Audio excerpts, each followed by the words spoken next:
விருதுநகர் மாவட்டம் ராமுதேவன்பட்டியில் செயல்படும் வின்னர் என்ற பட்டாசு ஆலையில் நிகழ்ந்த வெடி விபத்தில் 8 பேர் உயிரிழந்திருக்கிறார்கள்.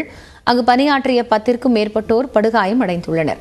கூடுதல் தகவல்களை செய்தியாளர் மகேஸ்வரனிடம் கேட்கலாம். மகேஸ்வரன், இப்போ படுகாயமடைந்தவர்களுக்கான சிகிச்சை எவ்வாறு அளிக்கப்படுகிறது? கூடுதல் தகவல்கள் என்ன? காயத்ரி, விருதுநகர் மாவட்டம் ராமுதேவன்பட்டி முத்துசாமிபுரம் இடையில விஜய் என்பவருக்கு சொந்தமான பட்டாசாலை செயல்பட்டு வருகிறது. இந்த ஆலையில் 200க்கும் மேற்பட்டோர் பணிபுரிந்து வருகின்றனர். இன்று காலையில் வழக்கம் போல தொழிலாளர்கள் பணியில் ஈடுபட்டனர். அப்போது திடீரென ஒரு அறையிலிருந்து பயங்கர வெடிச்சத்துடன் வெடித்து சிதறியது.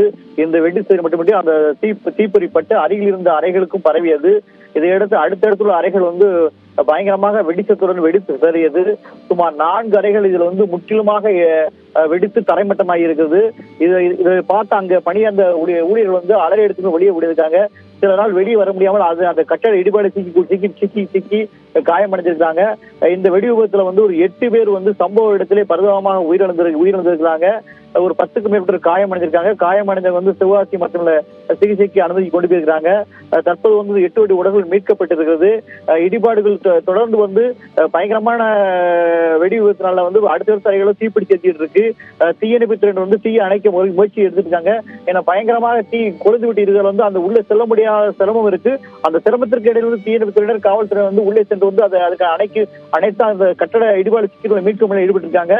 பழி எண்ணிக்கை கூட வாய்ப்பு இருப்பதாகவும் சொல்லப்படுகிறது. தற்போது 8 உடல்கள் மீட்கப்பட்டாலும் அந்த பயங்கரமான வெடி விபத்து அந்த முகங்கள் எல்லாம் சிதைஞ்சு கருகிருக்கால யாரு என்று அடையாளம் காண முடியாத சிரமங்கள் இருக்கு. வருவாய்த்துறையினர் அதற்கான பணிகள் ஈடுபட்டு இருக்காங்க. தொடர்ந்து மற்ற பகுதிகளுக்கு தீ பராமல் இருப்பதற்காக அனைத்து ஏற்பாடுகளையும் செஞ்சு வராங்க. காயத்ரி, இது ஒரு பயங்கரமான தீ விபத்து என்பதால் அந்த பகுதியில் பெரும் அதிர்ச்சி ஏற்படுத்தியிருக்கு. மகேஸ்வரன், இப்போ சிகிச்சை அளிப்பவர்களில் வேறு யாருக்கேனும் இந்த கவலைக்கிடமான நிலை இருக்கிறதா? இப்போ மீட்பு பணிகள்ல எந்த அளவுக்கு அதிகாரிகள் ஈடுபட்டிருக்காங்க? காயத்ரி, நிச்சயமாக அது பயங்கரமாக தீ இருந்ததால் அந்த மீட்பு பணி தொய்வு ஏற்பட்டது. ஏன்னா உள்ளே செல்ல முடியாத சேர்ந்தது. தீ கொழுந்து விட்டு அடுத்த அறைகளுக்கு சென்று அந்த பட்டாசு வெடிக்கக்கூடிய சூழ்நிலை இருந்தது.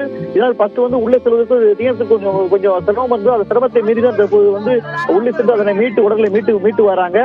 தற்போது காயமடைந்தவர்கள் கொஞ்சம் லேசான காயம் ஏற்பட்டிருக்கு. அவங்களுக்கு லேசான காயம் தான். அதனால அவங்களுக்கு உயிருக்கு எதுவான ஆபத்து இல்லை. ஆனால் கட்சி ஈடுபாடு இன்னும் இருக்கிறார்களா என்று தெரியவில்லை. அது தெரிந்தவர் தான் அது காயமடைந்த முழு விவரங்களும் உயிரிழந்தவர்களும் வரக்கூடிய நிலை இருக்கு. காயத்ரி, இருந்தாலும் மீட்பு பணியில் காவல்துறை வருவாய்த்துறை தொடர்ந்து தீவிரமாக ஈடுபட்டு இருக்காங்க. அந்த கட்சி இடுபாடிலிருந்து ஆட்களை மீட்பு பணியை ஈடுபட்டு இருக்காங்க. அது மட்டுமல்லாத சுற்றி இந்த தகவல் ஏராளமான பொதுமக்கள் கூட்டியினால் காவல்துறை அவங்களை கலைத்து இப்போது மீட்கக்கூடிய பணிகள் தொடர்ந்து நடைபெற்று இருக்காங்க. நன்றி மகேஸ்வரன், தற்போதைய விவரங்களுக்காக.